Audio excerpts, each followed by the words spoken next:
उत्तर Korea एक ऐसा देश जहां ताकत और नियंत्रण सबसे ऊपर है, जहां पर दुनिया की एक मजबूत मिलिट्री पावर मौजूद है, जो अक्सर एक टैक्स फ्री कंट्री कहलाता है, जहां इंटरनेट तक आम लोगों की पहुंच नहीं है और जो खुद को पूरी दुनिया से अलग रखना ही पसंद करता है। वो देश उत्तर कोरिया है। दुनिया के सबसे कम लोकतांत्रिक देशों में से एक उत्तर कोरिया के बारे में ऐसा बहुत कुछ है जो आपको जरूर जानना चाहिए। इसलिए चलिए हमारे साथ उत्तर कोरिया को करीब से जानने इन्फिनिटी स्ट्रीम पर।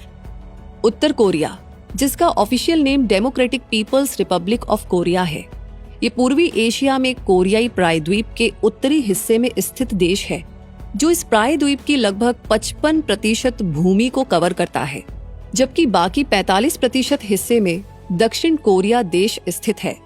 उत्तर कोरिया की सीमाएं उत्तर में चीन और रूस से और दक्षिण में दक्षिण कोरिया से मिलती हैं। कोरियाई प्रायद्वीप पर हजारों साल तक एक ही देश का शासन हुआ करता था, कोरिया का शासन। लेकिन समय और हालात ऐसे बदले कि इस एक देश के दो टुकड़े हो गए। एक ही संस्कृति और इतिहास वाले लोग दो अलग अलग रास्तों पर चल पड़े, एक उत्तर कोरिया की ओर और एक दक्षिण कोरिया की ओर। लेकिन ऐसा क्या हुआ और क्यों हुआ, ये हमें आगे पता चल ही जाएगा। इसलिए अभी ये जानते हैं कि उत्तर कोरिया का कुल क्षेत्रफल लगभग 1,20,538 वर्ग किलोमीटर है और इसकी तटरेखा लगभग 2,495 किलोमीटर है।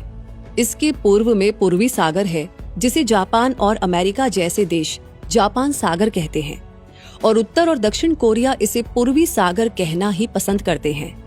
और इसके पश्चिम में पीला सागर है, जिसे कोरियाई भाषा में पश्चिमी सागर भी कहा जाता है। इस सागर में स्थित है उत्तरी सीमा रेखा यानी नॉर्दर्न लिमिट लाइन, जो ऐसी समुद्री सीमा रेखा है जो उत्तरी कोरिया और दक्षिणी कोरिया को समुद्र में एक दूसरे से अलग करती है। इस सीमा को लेकर के दोनों देशों के बीच अक्सर तनाव बना ही रहता है और इन दोनों देशों को अलग करने वाली जमीनी सीमा डीमिलिटराइज्ड जोन या असैनिकृत क्षेत्र कहलाती है, जो वास्तव में दुनिया की सबसे भारी हथियारों से लैस सीमाओं में से एक है। उत्तर कोरिया की राजधानी प्योंगयांग है, जो इसका सबसे बड़ा शहर है और इस देश का प्रमुख राजनीतिक, आर्थिक, ऐतिहासिक और सांस्कृतिक केंद्र भी है। साल 2025 में इस देश की आबादी लगभग 2.65 करोड़ है और प्योंगयांग, हमहुंग, चोंगजिन, नामपो और वोनसन इसकी घनी आबादी वाले शहर हैं।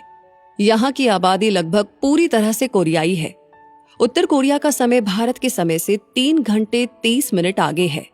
यहाँ की करेंसी उत्तर कोरियाई वॉन है, जिसकी कीमत वर्तमान में लगभग 0.098 भारतीय रुपए के बराबर है। इस देश में बच्चों को 12 साल की कंपलसरी एजुकेशन दी जाती है और यहाँ की सरकार 100% लिटरेसी रेट का दावा करती है। हालांकि इस दावे की सच्चाई पर संदेह किया जाता है, क्योंकि सरकार किसी भी विदेशी एजेंसी या संयुक्त राष्ट्र जैसे संगठनों को इस बारे में जानकारी जुटाने की अनुमति नहीं देती। यहाँ का एजुकेशन सिस्टम पूरी तरह सरकार के नियंत्रण में रहता है, जिसमें स्कूलों में बच्चों को मुख्य रूप से सरकार के समर्थन वाली बातें और जूचे विचारधारा से जुड़ी बातें ही सिखाई जाती है। जूचे उत्तर कोरिया की सरकारी विचारधारा है, जिसे संस्थापक किम इल सुंग ने विकसित किया था, जिसके अनुसार उत्तर कोरिया को अपनी सैन्य, आर्थिक और राजनीतिक जरूरतें खुद ही पूरी करनी चाहिए। उसे किसी भी विदेशी देश पर निर्भर नहीं रहना चाहिए। स्कूलों में बच्चों को किम परिवार की महानता और क्रांतिकारी इतिहास से जुड़ी बातें ही सिखाई जाती हैं। साथ ही ये भी सुनिश्चित किया जाता है कि इस देश के सभी नागरिक अपने भाग्य के लिए पूरी तरह से किम परिवार के नेतृत्व पर निर्भर रहें। वैसे कई एक्सपर्ट मानते हैं कि ये सिस्टम असल में एक तरह का सरकारी प्रचार है, जो लोगों की सोच को कंट्रोल करता है और सवाल पूछने की आदत को धीरे धीरे दबा देता है। यहाँ की सरकार इसे देश की एकता और सुरक्षा के लिए जरूरी बताती है, लेकिन क्रिटिक्स इसे व्यक्तिगत आजादी और खुलकर सोचने की क्षमता पर एक तरह की रोक मानते हैं। और जहाँ तक हेल्थ केयर सिस्टम की बात है, तो आधिकारिक तौर पर इसे बहुत अच्छा बताया जाता है, जिसमें सभी नागरिकों को फ्री हेल्थ केयर सर्विसेज मिलती हैं। लेकिन असल में माना जाता है कि ये सिस्टम कमजोर है, क्योंकि यहाँ दवाइयों, बिजली और जरूरी मेडिकल उपकरणों की काफी कमी है। इस देश की ऑफिशियल लैंग्वेज कोरियन है, जिसे यहाँ रहने वाले ज्यादातर लोग बोलते हैं। धार्मिक रूप से ये देश खुद को नास्तिक मानता है और यहाँ धार्मिक स्वतंत्रता पर कड़े प्रतिबंध भी हैं। हालांकि यहाँ बौद्ध धर्म और कन्फ्यूशीवाद का ऐतिहासिक प्रभाव रहा है, लेकिन अब शमनवाद और चोंडोइज्म जैसे स्वदेशी धर्म यहाँ के सबसे प्रचलित विश्वास हैं। कई विशेषज्ञ ये मानते हैं कि किम परिवार के सदस्यों की पूजा करने को ही इस देश के वास्तविक धर्म के रूप में देखा जाता है। किम परिवार की ये व्यक्ति पूजा करना जूचे विचारधारा का एक अहम अंग है, जो यहाँ के नागरिकों को सिखाता है कि सुप्रीम लीडर ही राष्ट्र की नियति का केंद्र है। इस देश में इस्तेमाल होने वाला कैलेंडर भी पहले जूचे विचारधारा पर आधारित कैलेंडर ही हुआ करता था, जिसे साल 2024 में बदलकर ग्रेगोरियन कैलेंडर को अपनाया गया है। इस विचारधारा का अनुसरण करने वाले इस देश के लोग अपनी दृढ़ता, सहन शक्ति और जुझारूपन के लिए जाने जाते हैं। इनकी जीवन शैली और समाज को यहाँ की सरकार नियंत्रित करती है, जिसमें समाज को सोंगमुन सिस्टम के आधार पर वर्गीकृत किया गया है, जो सरकार के प्रति सम्मान और समर्पण के अनुसार लोगों की सोशल कैटेगरी तय करता है। इसी सिस्टम से तय किया जाता है कि कोई व्यक्ति कहाँ रहेगा, उसे कौन सी नौकरी मिलेगी और वो किस स्कूल में जाएगा। इस सिस्टम के जरिए लोगों को पूरी तरह से सरकार पर निर्भर बना दिया जाता है। यहाँ के लोगों को बचपन से ही अपने नेताओं का सम्मान करना सिखाया जाता है। उनके पास अभिव्यक्ति की आजादी ना के बराबर होती है। फोन, कंप्यूटर और टीवी जैसी आम चीजों के इस्तेमाल पर भी सख्त पाबंदी रहती है। इंस्टाग्राम, फेसबुक और यूट्यूब जैसे सोशल मीडिया प्लेटफॉर्म तो बहुत दूर की बात है, क्योंकि इन पर बैन लगाया जाता है। इसलिए ये लोग केवल सरकार के द्वारा नियंत्रित इंट्रानेट क्वांगम्योंग का ही इस्तेमाल कर सकते हैं। कई रिपोर्ट्स के मुताबिक यहाँ की सरकार अपने नागरिकों के हेयर कट और पहनावे तक को नियंत्रित करती है। उदाहरण के लिए यहाँ पर जीन्स पहनने पर बैन है और आइसक्रीम और हैमबर्गर जैसे शब्द बोलने पर भी, क्योंकि इन्हें वेस्टर्न कल्चर का प्रतीक माना जाता है। यहाँ लोगों को अपनी मर्जी से कहीं भी आने जाने की आजादी नहीं है। विदेश जाना तो छोड़िए, उन्हें अपने ही देश में एक जगह से दूसरी जगह जाने के लिए सरकार से इजाजत लेनी पड़ती है। यहाँ आम लोगों के पास गाड़ियां नहीं होती, क्योंकि सरकार का गाड़ियों की खरीद पर बहुत ही सख्त नियंत्रण है। यहाँ ज्यादातर गाड़ियां केवल इंडस्ट्रियल और मिलिट्री पर्पस के लिए ही बनती है और बहुत महंगी भी होती है, इसलिए आम आदमी की पहुंच में आ ही नहीं पाती। मिलिट्री फर्स्ट पॉलिसी के चलते दुनिया में अपनी ताकतवर सेना के लिए जाना जाने वाला ये देश खुद को स्थायी परमाणु शक्ति घोषित कर चुका है, लेकिन फिर भी इसे दुनिया के सबसे गरीब देशों में गिना जाता है, क्योंकि रिपोर्ट्स के अनुसार यहाँ के आम लोगों को जरूरी सुविधाएं शायद ही मिला करती हैं। यहाँ की सरकार अपनी सेना पर बहुत पैसा खर्च करती है, जिससे यहाँ के लोगों के बीच गरीबी और असमानता बढ़ती जा रही है। पूरी दुनिया से लगभग कटे हुए इस अलग थलग देश की अर्थव्यवस्था को चलाने के लिए लोगों से बिना मेहनत आना दिए काम भी करवाया जाता है, जिसकी अंतर्राष्ट्रीय स्तर पर निंदा और विरोध होते रहे हैं। ये देश खुद को टैक्स फ्री कहता है, लेकिन रिपोर्ट्स के मुताबिक यहाँ सरकार लोगों से अलग अलग तरीकों से पैसे और मेहनत वसूलती है, जिससे यहाँ के नागरिक और भी गरीब और कमजोर होते चले जाते हैं। लेकिन बस इतना ही नहीं है, क्योंकि यहाँ 3 जनरेशंस ऑफ पनिशमेंट का नियम भी चलता है, जिसमें मानव अधिकार संगठनों और रिपोर्ट्स के मुताबिक अगर यहाँ कोई व्यक्ति राजनीतिक अपराध करता है तो उसकी 3 पीढ़ियों तक को कठोर सजा दी जाती है, जिसमें आजीवन कारावास भी शामिल है। इतने कठिन हालातों में सख्त नियमों और कड़े फैसलों के बीच जीवन गुजारते हर एक उत्तर कोरियन के घर में सुप्रीम लीडर्स रहे किम इल सुंग और किम जोंग इल के ऑफिशियल पोर्ट्रेट लगाना कानूनी तौर पर जरूरी है। इन चित्रों को सबसे खास जगह पर बिल्कुल साफ सुथरा रखना पड़ता है और इनका नियमित इंस्पेक्शन भी होता है, जिसमें अगर ये पता चले कि किसी ने इन तस्वीरों का अनादर किया है या इन्हें नुकसान पहुंचाया है तो उसे कड़ी सजा मिल सकती है, जिसमें जुर्माना या जेल भी होती है। इस देश में इसे एक नियम के तौर पर पालन किया जाता है, जो यहाँ के नागरिकों की देशभक्ति और नेताओं के प्रति वफादारी दिखाने का एक तरीका बताया जाता है, और यहाँ के नागरिक इसे अपनी देशभक्ति और वफादारी मानकर अपना लेते हैं। इस देश में लोगों के मनोरंजन के तरीकों पर भी सरकार का कड़ा नियंत्रण रहता है, क्योंकि यहाँ की कला का उद्देश्य सिर्फ मनोरंजन नहीं है, बल्कि इसका उपयोग अक्सर राजनीति से जुड़े संदेशों को बढ़ावा देने के लिए ही होता है। वैसे तो चौसनह्वा और अरिरांग यहाँ की खास कलाएं हैं। चौसनह्वा पारंपरिक कोरियाई पेंटिंग है और अरिरांग एक प्रसिद्ध कोरियन लोक गीत है। जिसे दोनों कोरियाई देशों में सांस्कृतिक विरासत का हिस्सा माना जाता है।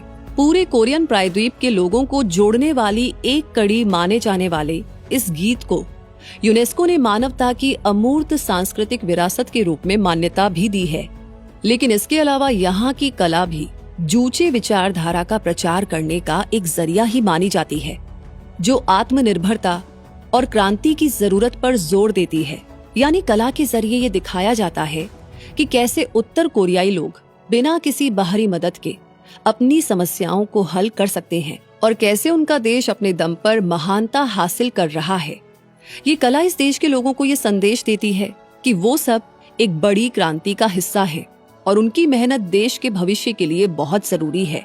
कला संस्कृति के इस रूप को अपनाने वाले इस देश का नेशनल स्पोर्ट ससीरियम है, जो कोरियाई कुश्ती का एक पारंपरिक रूप है और इसे उत्तर और दक्षिण कोरिया दोनों में खेला जाता है। इसके अलावा ताइक्वांडो मार्शल आर्ट तो यहाँ पर हर स्कूल में सिखाया जाता है और फुटबॉल भी यहाँ पर बहुत पसंद किया जाता है। हाँ, ये सच है कि इस खेल को यहाँ बाकी देशों की तरह जुनून के साथ नहीं देखा जाता, लेकिन फिर भी लोग इसे स्टेडियम में और टीवी पर देखना पसंद करते हैं। इसके अलावा वॉलीबॉल, बास्केटबॉल और आइस हॉकी भी यहाँ के प्रसिद्ध खेल हैं। तो खेलों के बाद अब जानते हैं इस देश के इतिहास के बारे में, जिसमें सबसे पहले इस देश का नाम तो कोरिया एक विदेशी शब्द है जो गोरियो या कोरियो शब्द से लिया गया है। ये नाम अरब और फारसी व्यापारियों के द्वारा इस्तेमाल किया गया था, जिन्होंने गोरियो साम्राज्य को कोरिया कहा। धीरे धीरे ये नाम यूरोप तक पहुंच गया और कोरियाई प्रायद्वीप के लिए एक आम शब्द बन गया। अंग्रेजी भाषा में उत्तर कोरिया और दक्षिण कोरिया दोनों इस नाम का उपयोग करते हैं, लेकिन कोरियाई भाषा में दोनों देश अपने लिए अलग अलग शब्द इस्तेमाल करते हैं। जैसे नॉर्थ कोरिया जोसियन या चोसोन कहलाता है और साउथ कोरिया हानगुक। अब उत्तर कोरिया के इतिहास को जानने के लिए हमें कोरियाई प्रायद्वीप के इतिहास से शुरुआत करनी होगी। तो कोरियाई प्रायद्वीप का इतिहास 2333 ईसा पूर्व में गोजोसियन राज्य की स्थापना से शुरू होता है। इस प्राचीन राज्य के पतन के बाद कोरियाई प्रायद्वीप के दक्षिणी हिस्से में कई छोटे छोटे समुदाय उभरे, जिनमें महान, ब्योनहान और जिनहान प्रमुख थे। इन तीनों को सामूहिक रूप से सामहान कहा गया, जो अपनी विशिष्ट संस्कृति, विरासत और क्षेत्रीय पहचान के लिए जाने जाते थे। आगे चलकर 3री शताब्दी ईस्वी में गोगुर्येओ, बैकजे और सिल्ला नामक 3 प्रमुख राज्यों का उदय हुआ। इसलिए उस काल को 3 राज्यों का युग कहा जाता है। 668 ईस्वी में सिला और चीन के तांग राजवंश के गठबंधन ने पहले बैकजे को और फिर गोगुर्येओ को हरा दिया, जिससे इस युग का अंत हुआ। 918 ईस्वी में गोर्यो राजवंश की स्थापना हुई, जिसने प्रायद्वीप को फिर से एकजुट किया। 1270 से 1356 ईस्वी तक ये मंगोलों के अधीन रहा, लेकिन बाद में इसने अपनी शक्ति फिर से हासिल कर ली। 1392 में जनरल यी सोंग-गे ने जोसियन राजवंश की स्थापना की, जिसे चोसन भी कहा जाता है। इस राजवंश ने कोरियाई इतिहास में सबसे लंबा शासन किया और इसी के नाम पर देश को जोसियन कहा जाने लगा। इस दौरान राजा सेंजोक द ग्रेट ने 1446 में कोरियाई वर्णमाला हंगुल का आविष्कार किया। 17वीं से 18वीं शताब्दी में इस राजवंश ने खुद को बाकी दुनिया से अलग थलग करने की सख्त नीति अपनाई। इसने विदेशी व्यापार, कूटनीति और संस्कृति को नकार दिया और विदेशी जहाजों और मिशनरियों को अपने देश में आने की अनुमति नहीं दी। इसी कारण पश्चिमी मीडिया और इतिहासकारों ने इसे हर्मिट किंगडम यानी एकांतवासी साम्राज्य कहना शुरू कर दिया। 1897 में जोसियन राजवंश के शासकों ने अपनी राजशाही का नाम बदलकर कोरियाई साम्राज्य कर दिया। 20वीं शताब्दी की शुरुआत में कोरिया का इतिहास विदेशी शासन और विभाजन से प्रभावित रहा। 1910 से 1945 तक कोरिया पर जापानी उपनिवेशक शासन का क्रूर नियंत्रण रहा, जिससे राष्ट्रवाद की भावना मजबूत हुई। 1945 में द्वितीय विश्व युद्ध में जापान के आत्मसमर्पण के बाद संयुक्त राज्य अमेरिका और सोवियत संघ जैसे मित्र राष्ट्रों ने इस प्रायद्वीप को उत्तरी और दक्षिणी हिस्सों में विभाजित कर दिया। उत्तर में सोवियत संघ का कब्जा हो गया और दक्षिण में अमेरिका का। इसी विभाजन के बाद 1948 में उत्तर कोरिया और दक्षिण कोरिया नाम के 2 अलग अलग देश बन गए।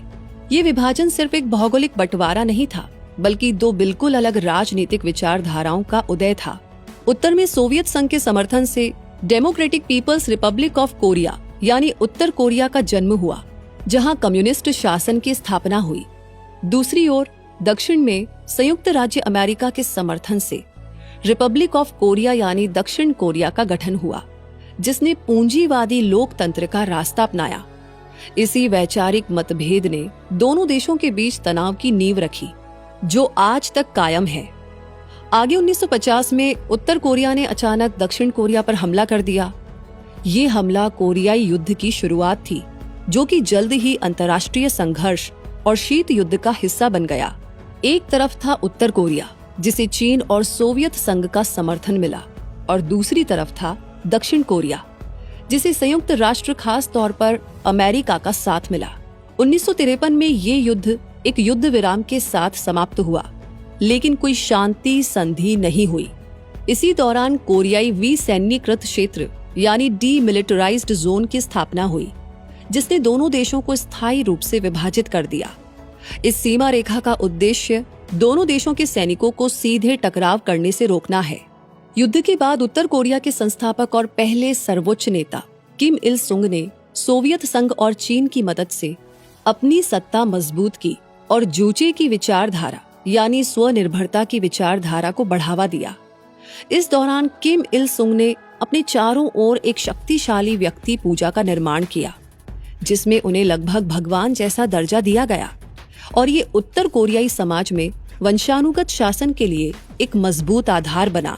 1994 में इस सुप्रीम लीडर की मृत्यु तक उनका निरंकुश शासन रहा, और अपने बेटे किम जोंग इल को उत्तराधिकारी बनाकर उन्होंने वंशानुगत कम्युनिस्ट तानाशाही स्थापित की। उनकी मृत्यु के बाद उन्हें शाश्वत राष्ट्रपति घोषित किया गया, और आज भी उत्तर कोरिया के फैसलों में उनकी विचारधारा का जिक्र किया जाता है। 2011 में किम जोंग इल की मृत्यु के बाद उनके सबसे छोटे बेटे किम जोंग उन ने सर्वोच्च नेता का पद संभाला। उनके शासनकाल में उत्तर कोरिया ने अपने परमाणु हथियार और बैलिस्टिक मिसाइल कार्यक्रमों में तेजी ला दी, जिससे वैश्विक तनाव काफी ज्यादा बढ़ गया। हाल ही के वर्षों में उत्तर कोरिया ने अपनी सैन्य क्षमताओं को बढ़ाना जारी रखा है और रूस के साथ अपने संबंधों को मजबूत किया है। इस देश की पहचान इसके राष्ट्रीय प्रतीकों में भी दिखाई देती है, जिनमें से राष्ट्रीय ध्वज में लाल रंग की एक चौड़ी पट्टी है, जिसके ऊपर और नीचे नीली पट्टियां हैं, और इन सबको पतली सफेद रेखाएं अलग करती हैं। लाल रंग जहां क्रांति और साम्यवाद के प्रति समर्पण को दर्शाता है, वहीं सफेद रेखाएं पवित्रता और सम्मान का प्रतीक हैं, जबकि नीली पट्टियां लोगों की एकता को दर्शाती हैं। झंडे के थोड़ा बाईं ओर एक सफेद गोला है, जिसके अंदर बना लाल 5 कोनों वाला तारा देश की राजनीतिक मान्यताओं का एक शक्तिशाली प्रतीक है। और इस देश के कोट ऑफ आर्म्स में माउंट पेक्टू पर्वत है, जो कोरियाई लोगों के लिए एक पवित्र और ऐतिहासिक स्थल है। इसके नीचे एक जल विद्युत स्टेशन बना है, जो इस देश की औद्योगिक शक्ति और आत्मनिर्भरता का प्रतीक है। प्रतीक के ऊपरी हिस्से में बना चमकता हुआ लाल तारा समाजवाद और साम्यवाद को दर्शाता है। ये प्रतीक चावल की बालियों से घिरा है, जो कृषि समृद्धि और खुशहाली को दर्शाता है। सबसे नीचे एक लाल रिबन पर देश का नाम लिखा है, जो राष्ट्र की पहचान को दर्शाता है। और इस तरह ये प्रतीक उत्तर कोरिया की आधिकारिक जूचे विचारधारा को प्रदर्शित करता है, जो आत्मनिर्भरता और राष्ट्रीय गौरव पर जोर देती है। उत्तर कोरिया के राष्ट्रीय प्रतीकों के बाद आइए इस देश के भूगोल को जानते हैं। उत्तर कोरिया का भूभाग मुख्य रूप से पहाड़ों और ऊंची भूमियों से बना है, जिसमें देश का लगभग 80% हिस्सा शामिल है। इस देश को मुख्य रूप से 2 बड़े भौगोलिक क्षेत्रों में बांटा जा सकता है, उत्तरी और पूर्वी भाग का पहाड़ी इलाका और दक्षिणी और पश्चिमी भाग के मैदानी क्षेत्र। उत्तर कोरिया का उत्तरी और पूर्वी हिस्सा बहुत ज्यादा पहाड़ी और ऊंचा है। यहाँ की जमीन ऊबड़ खाबड़ है और यहाँ कई ऊंचे पठार और पर्वतमालाएं हैं। इनमें से सबसे अहम है बाइक दूदा एगान पर्वतमाला, जिसे पूरे कोरियाई प्रायद्वीप की रीढ़ की हड्डी कहा जाता है। ये पर्वत श्रृंखला उत्तर से दक्षिण तक एक लंबी और लगभग अटूट रेखा बनाती है। इसी पर्वतमाला में माउंट पेक्टू है, जो लगभग 2744 मीटर ऊंची है। इसे कोरियाई प्रायद्वीप की सबसे ऊंची चोटी और छत भी कहा जाता है। माउंट पेक्टू एक सक्रिय ज्वालामुखी है, जिसके शिखर पर एक सुंदर क्रेटर झील है, जिसे चोंजी या हेवन लेक कहते हैं। उत्तर कोरिया के लोगों के लिए इस पर्वत का बहुत गहरा महत्व है। इसे कोरियाई राष्ट्र का पौराणिक जन्म स्थान माना जाता है। कोरियाई लोक कथाओं और इतिहास में भी इसे एक पवित्र स्थल माना गया है और ये पर्वत उत्तर कोरिया के सत्तारूढ़ किम परिवार से भी जुड़ा हुआ है, जिससे इसका राजनीतिक और सांस्कृतिक महत्व और भी ज्यादा बढ़ जाता है। जहां माउंट पेक्टू उत्तर कोरिया का हाईएस्ट पॉइंट है, वहीं समुद्र तल लोएस्ट पॉइंट है। इसके अलावा पूर्वोत्तर में हमयोंग पर्वतमाला है, जिसमें भी कई ऊंची ऊंची चोटियां हैं। ये सभी पर्वत श्रृंखलाएं मिलकर के उत्तर कोरिया की भौतिक संरचना की मुख्य पहचान बनाती है। और अब बात करें इस देश के दक्षिणी और पश्चिमी हिस्सों की, तो उत्तर कोरिया की आबादी का एक बड़ा हिस्सा यहीं पर रहता है, क्योंकि इन क्षेत्रों के निचले और उपजाऊ मैदान कृषि और जीवन यापन के लिए ज्यादा अनुकूल हैं। इसी क्षेत्र में पश्चिमी तट भी आता है, जो कि पीले सागर से लगा हुआ है, जहां डेल्टा और ज्वारीय क्षेत्र पाए जाते हैं। वहीं पूर्वी तट जापान सागर से लगा है, जहां खड़ी ढलानें और गहरे पानी वाले बंदरगाह मिलते हैं। ये दोनों तट इस देश की फिशिंग इंडस्ट्री और शिपिंग इंडस्ट्री में महत्वपूर्ण योगदान देते हैं। इन सब के अलावा उत्तर कोरिया खनिज संसाधनों से भी भरपूर है। इस देश के पहाड़ी क्षेत्रों में विशेष रूप से उत्तरी और उत्तर पूर्वी भागों में कोयला, लोहा, सोना, मैग्नेसाइट और जस्ता जैसे लगभग 200 प्रकार के खनिज पाए जाते हैं। ये खनिज देश की आत्मनिर्भरता और औद्योगिक विकास की नींव माने जाते हैं। हालांकि तकनीकी कमी, अंतर्राष्ट्रीय प्रतिबंधों और राजनीतिक अलगाव की वजह से इनका पूरा दोहन नहीं हो पाता। भौगोलिक क्षेत्रों को समझने के बाद अब इसकी जलवायु को समझे तो उत्तर कोरिया की जलवायु ठंडी और नम है। यहाँ पर महाद्वीपीय मानसूनी जलवायु पाई जाती है, जिसमें सर्दियां बहुत ठंडी और शुष्क होती हैं, जबकि गर्मियां गर्म और नम होती हैं। दिसंबर से मार्च तक साइबेरिया से आने वाली हवाओं की वजह से कड़ाके की ठंड और बर्फबारी होती है। इसके बाद जून से सितंबर तक पूर्वी एशियाई मानसून की वजह से भारी बारिश और गर्म तापमान रहता है। वसंत और पतझड़ का यहाँ का मौसम हल्का और सुहावना होता है। और अब ये जानते हैं कि उत्तर कोरिया की जैव विविधता कैसी है। तो यहाँ की जैव विविधता बहुत ही समृद्ध है, जहाँ पर कई तरह के इकोसिस्टम मौजूद हैं, जैसे कि वन, पहाड़ी घास के मैदान और आर्द्र भूमि। ये सभी अलग अलग तरह के वन्य जीवों और पेड़ पौधों का घर है। यहाँ की वनस्पति में कोरियन पाइन और कोरियन स्प्रूस जैसे पेड़ शामिल हैं और Korean bell flower, purple orchid और रेड बगोनिया जैसे फूल यहाँ पर खिलते हैं। इस देश का राष्ट्रीय फूल कोरियन माउंटेन मंगोलिया यानी मोकरन है और राष्ट्रीय वृक्ष कोरियन रेड पाइन है। यहाँ पर पाए जाने वाले एनिमल्स में Amur leopard, Asiatic black bear, Korean खरगोश और वाटर डियर शामिल हैं। और पक्षियों में यहाँ पर red crowned crane, white naped crane, stork, spoon bill के अलावा far eastern curlew, Eurasian wigeon और ग्रेट क्रेस्टेड ग्रीप जैसी वाटर बर्ड्स भी देखी जा सकती हैं। नॉर्थर्न गोशाक यहाँ का राष्ट्रीय पक्षी माना जाता है, जबकि चोलीमा नामक एक पौराणिक उड़ने वाले घोड़े को देश का राष्ट्रीय पशु माना जाता है।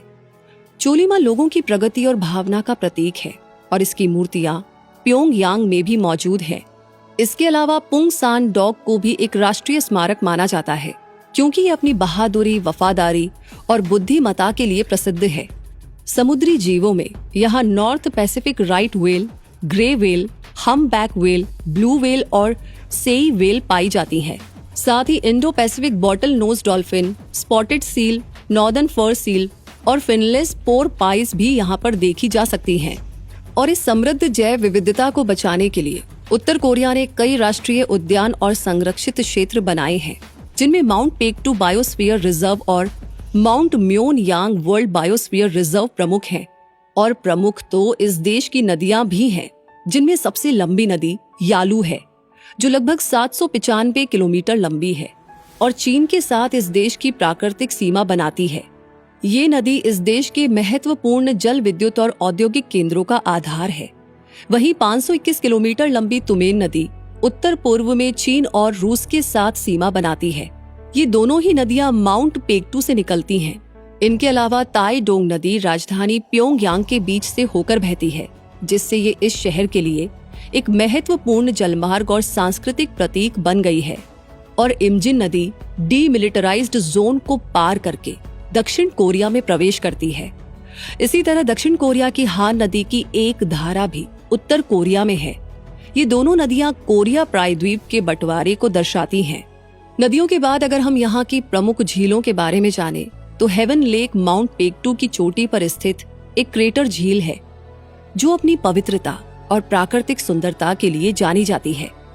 इस झील को उत्तर कोरिया और चीन दोनों साझा करते हैं क्योंकि माउंट पेक्टू की चोटी दोनों देशों की सीमा पर स्थित है। इस वजह से झील का एक हिस्सा चीन में और दूसरा हिस्सा उत्तर कोरिया में है, जो इसे दोनों देशों के लिए महत्वपूर्ण बनाता है। वहीं क्वांगपो लेगून इस देश की सबसे बड़ी आंतरिक प्राकृतिक झीलों में से एक मानी जाती है और एक इम्पोर्टेंट बर्ड एरिया भी है जो हंस और सारस जैसे प्रवासी पक्षियों के लिए एक महत्वपूर्ण विश्राम और प्रजनन स्थल है। तो चोसिन रिजर्वियर एक मानव निर्मित झील है जो कोरियाई युद्ध के दौरान एक भीषण लड़ाई के स्थल के रूप में इतिहास में दर्ज है। इन नदियों और झीलों के बाद चलिए अब आगे बढ़ते हैं उत्तर कोरिया की इकोनॉमी की ओर, जो भी जूचे की विचारधारा पर आधारित है, जिसमें आत्मनिर्भरता को सबसे ऊपर रखा जाता है। ये कमांड इकोनॉमी है जिसमें सरकार सभी आर्थिक गतिविधियों को नियंत्रित करती है। यहाँ की अर्थव्यवस्था मुख्य रूप से माइनिंग, मैन्युफैक्चरिंग और कंस्ट्रक्शन जैसे क्षेत्रों पर आधारित है। इस देश का अंतर्राष्ट्रीय व्यापार बहुत सीमित है क्योंकि ये देश बहुत कम देशों के साथ ही एक्सपोर्ट इंपोर्ट करता है और उस पर कई अंतर्राष्ट्रीय प्रतिबंध भी लगे हुए हैं। इसके बावजूद इसके कुछ प्रमुख एक्सपोर्ट्स में फेक हेयर, फेरो अलॉयज यानी लोहे की मिश्र धातुएं और मिनरल्स शामिल हैं। साल 2024 में इसके कंस्ट्रक्शन और मैन्युफैक्चरिंग सेक्टर्स में थोड़ी ग्रोथ देखी गई, जिसका एक रीजन रूस के साथ बढ़ा हुआ आर्थिक सहयोग माना जाता है। वैसे यहाँ का इंफ्रास्ट्रक्चर काफी सीमित माना जाता है। मुख्य ट्रांसपोर्ट नेटवर्क रेलवेज हैं जो ज्यादातर कोस्टल प्लेन्स तक ही सीमित है और वो भी काफी स्लो और इनएफिशिएंट माना जाता है।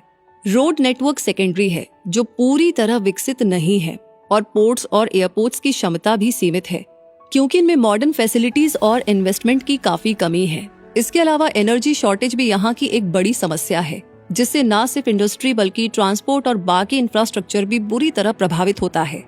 और जहाँ तक इस देश के पॉलिटिकल स्ट्रक्चर की बात है तो उत्तर कोरिया का पॉलिटिकल सिस्टम एक ऐसी तानाशाही है जहाँ पर सारी पावर एक ही जगह पर केंद्रित है। ये system workers party of Korea के शासन पर चलता है, जिसमें किम इल सुंग के वंशज ही देश के सुप्रीम लीडर बनते हैं। ये एक वंशानुगत तानाशाही है जहां सत्ता पिता से बेटे को मिलती है। ये सिस्टम व्यक्ति पूजा पर आधारित है, जहां सुप्रीम लीडर को देश का सर्वशक्तिमान व्यक्ति माना जाता है और उसके फैसले ही कानून होते हैं। इस मजबूत सत्ता के नीचे सुप्रीम पीपल्स असेंबली नाम की पार्लियामेंट, प्राइम मिनिस्टर और प्रेसिडेंट जैसे पद हैं, पर वो केवल नाम के लिए हैं। असेंबली को फैसले लेने का अधिकार है, लेकिन असल में वो बस पहले से तय चीजों पर मुहर लगाती है। प्रधानमंत्री का पद केवल सरकार के रोजमर्रा के कामों को देखने का होता है और राष्ट्रपति का पद तो हमेशा के लिए संस्थापक किम इल सुंग के लिए ही आरक्षित है। प्रशासनिक स्तर पर इस देश को मुख्य रूप से 9 प्रांतों, 4 विशेष नगरों और 2 विशेष प्रशासनिक क्षेत्रों में बांटा गया है, जिनमें राजधानी प्योंगयांग सबसे बड़ा शहर है और इसे स्पेशल प्रोविंस लेवल म्यूनिसिपैलिटी माना जाता है। बाकी 3 विशेष नगर नामपो, कैसोंग और रासन हैं, जिसमें रासन एक स्पेशल इकोनॉमिक जोन भी है। इसके अलावा यहाँ माउंट कुमगांग टूरिस्ट रीजन और कैसोंग इंडस्ट्रियल रीजन जैसे विशेष प्रशासनिक क्षेत्र भी हैं। प्रशासन को बेहतर तरीके से चलाने के लिए प्रांतों को छोटे छोटे शहरों, काउंटीज और छोटी यूनिट्स में भी बांटा गया है। अगर एरिया की बात करें तो सबसे बड़ा प्रांत साउथ हमग्योंग है, जबकि सबसे छोटा प्रांत नॉर्थ होंगे हाई को माना जाता है। प्रांतों के बाद अगर पर्यटन की बात करें तो इस देश में पर्यटन बहुत ही सीमित है। कोविड-19 पैंडेमिक की वजह से इस देश में पर्यटन 5 सालों से बंद था। हालांकि साल 2025 में इसे कुछ समय के लिए खोला गया, लेकिन फिर से बंद कर दिया गया। वैसे भी यहाँ पर पर्यटन आसान नहीं है, ना ही इसे सुरक्षित कहा जा सकता है। कहा जाता है कि यहाँ पर विदेशी यात्रियों को सिर्फ वही जगह दिखाई जाती हैं जिन्हें सरकार ने टूरिज्म के लिए तय किया है। यहाँ सोलो ट्रैवल की अनुमति नहीं मिलती, केवल यहाँ की सरकार से अधिकृत टूर ऑपरेटर के साथ एक ग्रुप में ही यात्रा की जा सकती है। ये पूरी यात्रा बहुत नियंत्रित होती है और टूरिस्ट की हर एक एक्टिविटी पर सरकार की कड़ी नजर रहती है। ये यात्रा शुरू होती है राजधानी प्योंगयांग से, जो देश का सबसे महत्वपूर्ण शहर है। यहाँ इस देश के स्मारकों और इमारतों को देखा जा सकता है, जिनमें मसुंडे हिल ग्रैंड मॉन्यूमेंट और जूचे टावर शामिल हैं।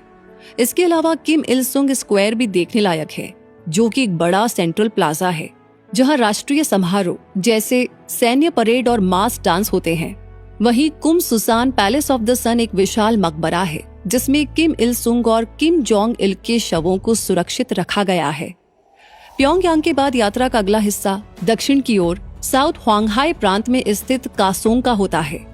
ये शहर कोरियाई सीमा के पास स्थित है और यहीं पर डीमिलिटराइज्ड जोन भी है, जो अपने नाम के विपरीत दुनिया की सबसे ज्यादा सैन्यीकृत सीमाओं में से एक है। कासोंग में कोरियो म्यूजियम और किंग कोंगमिन की कब्र जैसे ऐतिहासिक स्थल हैं, जहां का दौरा किया जा सकता है। इसके बाद यात्रा देश के पहाड़ी क्षेत्रों की ओर बढ़ती है, जैसे कि नॉर्थ प्योंगयांग और चगांग प्रांतों में स्थित माउंट म्योनयांग की ओर, जहां 11वीं सदी का बौद्ध मंदिर, पोहयो और इंटरनेशनल फ्रेंडशिप एग्जीबिशन है, जिसमें किम परिवार को दुनिया भर से मिले हजारों उपहार रखे गए हैं। इस स्थान से और आगे उत्तर दिशा में जाने पर रयांगांग प्रांत में स्थित माउंट पेक्टू तक पहुंचा जा सकता है, जहां पर प्रसिद्ध हेवन लेक है। और तटीय पर्यटन के लिए पश्चिम में साउथ प्योंगयांग प्रांत के बंदरगाह, नामपो और पूर्व में कांगवोन प्रांत के वोनसन कालमा बीच रिजॉर्ट जैसे इलाकों को भी टूर में शामिल किया जाता है। इस देश में 3 यूनेस्को वर्ल्ड हेरिटेज साइट्स भी हैं। इनमें कोर्युओ कब्रों का परिसर और कासोंग के ऐतिहासिक स्मारक और स्थल शामिल हैं। इसके अलावा माउंट कुमगांग को भी अपनी प्राकृतिक सुंदरता और सांस्कृतिक महत्व की वजह से इस लिस्ट में जोड़ा गया है। पर्यटन स्थलों और यूनेस्को साइट्स के बाद बारी आती है त्योहारों के बारे में जानने की। तो उत्तर कोरिया के कुछ सबसे खास त्योहारों में सूर्य दिवस या डे ऑफ द सन सबसे महत्वपूर्ण है, जिसे 15 अप्रैल को किम इल सुंग के जन्मदिन के रूप में पूरे देश में बहुत उत्साह से मनाया जाता है। इस दौरान लोग अपने संस्थापक को श्रद्धांजलि देते हैं, स्मारकों का दौरा करते हैं और सार्वजनिक समारोहों में भाग लेते हैं। ये उत्सव सामूहिक जिम्नास्टिक, परेड और आतिशबाजी के भव्य प्रदर्शनों के साथ पूरा होता है, जो देश के संस्थापक के प्रति लोगों की निष्ठा को दर्शाता है।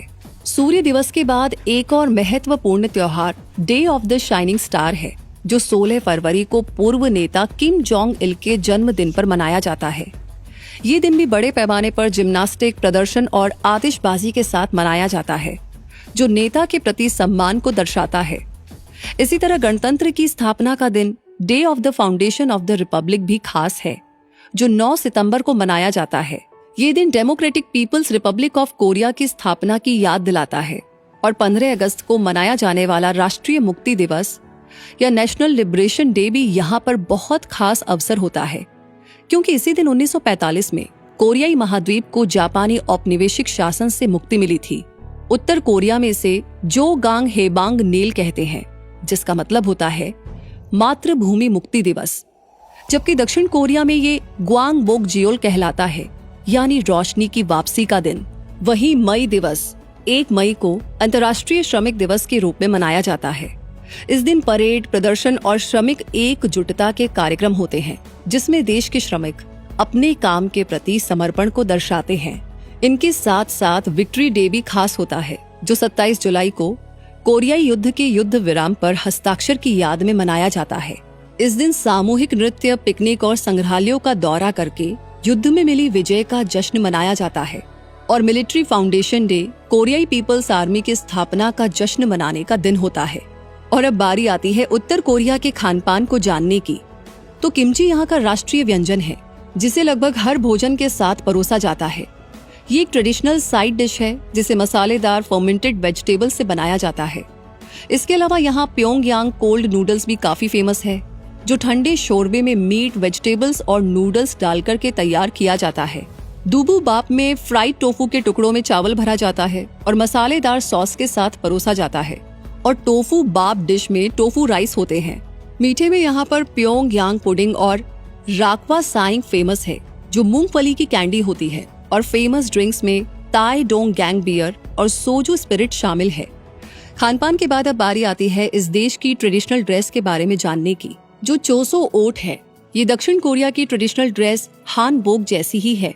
महिलाओं के लिए इस ड्रेस में एक छोटी फिटिंग वाली जैकेट, जेओगोरी और एक लंबी स्कर्ट चीमा शामिल है।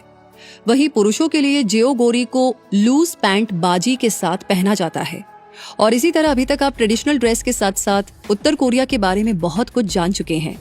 तो अब इस देश की यात्रा से जुड़ी कुछ और जरूरी बातें भी जान लीजिए, जैसे कि यहाँ पर एक पर्यटक को सख्त नियमों और शिष्टाचार का पालन करना होता है, क्योंकि ऐसा नहीं करने पर जुर्माना और गिरफ्तारी हो सकती है। यहाँ सुप्रीम लीडर्स के बारे में कोई भी नकारात्मक बात नहीं की जा सकती। उनकी मूर्तियों के सामने सिर झुकाकर या सलाम करके सम्मान जताना यहाँ पर जरूरी समझा जाता है। यहाँ बिना परमिशन के अकेले या ग्रुप से अलग होकर घूमने की परमिशन नहीं होती और गाइड की हर एक बात को मानना जरूरी होता है। यहाँ फोटोग्राफी के भी सख्त नियम हैं। बाजारों, सैनिकों या गरीबी दिखाने वाली किसी भी चीज की तस्वीर लेना यहाँ पर सख्त मना है। यहाँ सुप्रीम लीडर्स की तस्वीरों के सामने बैठकर भी फोटो नहीं खिंचवाई जा सकती। विवादास्पद किताबें, धार्मिक सामग्री और जीपीएस वाले इलेक्ट्रॉनिक उपकरण यहाँ पर नहीं ले जाए जा सकते और पर्यटकों के मोबाइल फोन और लैपटॉप पर भी कड़ी निगरानी रखी जाती है। यहाँ किसी भी तरह की राजनीतिक बहस से दूर रहना जरूरी है। हमेशा अपने पास पासपोर्ट, वीजा और सभी जरूरी डॉक्यूमेंट्स रखे जाने चाहिए। सरकारी अधिकारियों के साथ बातचीत में शालीनता बरतना बहुत जरूरी है। स्थानीय लोगों से व्यक्तिगत बातें करना अवॉइड किया जाना चाहिए। और हाँ, अपने पास दक्षिण कोरिया या अमेरिका के झंडे या प्रतीक रखना भी यहाँ पर बैन है। इस देश की यात्रा का समय अप्रैल से मई और सितंबर से अक्टूबर के दौरान अच्छा रहता है। एक भारतीय नागरिक के तौर पर उत्तर कोरिया की यात्रा के लिए आपको किसी मान्यता प्राप्त ट्रैवल एजेंसी के जरिए ही वीजा के लिए अप्लाई करना होगा। भारत से उत्तर कोरिया के लिए कोई डायरेक्ट फ्लाइट नहीं है। चीन या दुबई के जरिए ही वहाँ पर पहुंचा जा सकता है। और यहाँ पर पर्यटक यादगार के रूप में क्या साथ लेकर जाएंगे, इस पर भी सरकार का नियंत्रण होता है। इसलिए शॉपिंग केवल सरकारी दुकानों और होटल गिफ्ट शॉप्स तक ही सीमित है, जहां से propaganda posters, stamps, post card, handicraft और जिनसेंग रूट से बने प्रोडक्ट्स जैसे चाय और कैंडी लिए जा सकते हैं। कुल मिलाकर के उत्तर कोरिया की यात्रा करना एक सामान्य पर्यटक के लिए सुरक्षित नहीं माना जाता, क्योंकि यहाँ पर बहुत कड़ी निगरानी और सख्त नियम होते हैं। इसलिए कई देशों की सरकारें इस यात्रा से परहेज करने की सलाह देती हैं। तो ये थी उत्तर कोरिया देश पर बनी डॉक्यूमेंट्री, जिसके जरिए अब आप इस देश के बारे में काफी कुछ जान गए हैं। आपको ये डॉक्यूमेंट्री कैसी लगी, हमें कमेंट सेक्शन में अपना प्यार और सपोर्ट जरूर शेयर कीजिएगा। आगे किस टॉपिक पर देखना चाहते हैं वो लिख भेजिए। बाकी लाइक ऑलरेडी कर दिया है तो इसे अपने फैमिली मेंबर्स और दोस्तों के साथ शेयर करना बिल्कुल ना भूले। तो नॉलेज की इस जर्नी में हमेशा ऐसे वीडियोस आपको मिलते रहे, उसके लिए जरूरी है इन्फिनिटी स्ट्रीम फैमिली का हिस्सा बनना। हमारे चैनल को सब्सक्राइब करके बेल आइकन को प्रेस कर दीजिए। मिलेंगे जल्दी ही और ऐसी डॉक्यूमेंट्रीज के साथ। तब तक के लिए मैं रूबी पारिक आपसे कहूंगी धन्यवाद।